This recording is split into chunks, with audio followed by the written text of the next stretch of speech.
night is always a big one at A&E. When people get messy, it's often the hospital who have to clean up afterwards. But our next case, Hannah, and her friend Joanna, had barely begun their night on the tiles.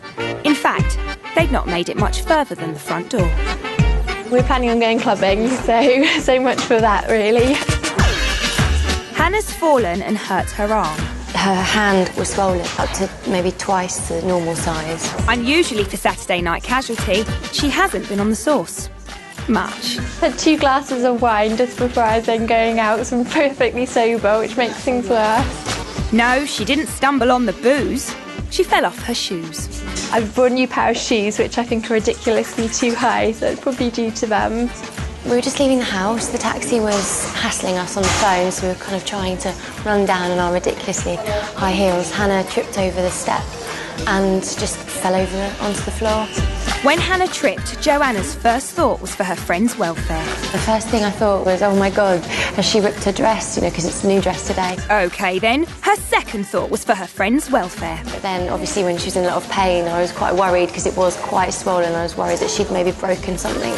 Time for Dr. Turley to check out the damage.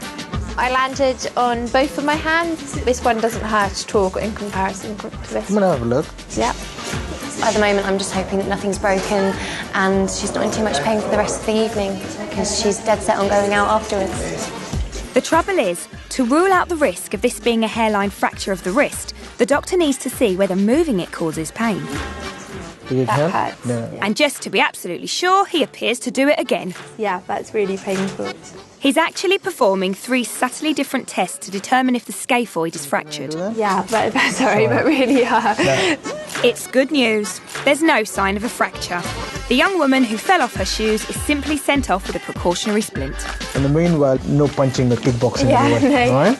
Now she can get back to serious matters. The plan is for us to now go out and have a few drinks and hopefully drink the pain off. Hopefully I'll get some free drinks from it, so all's not lost.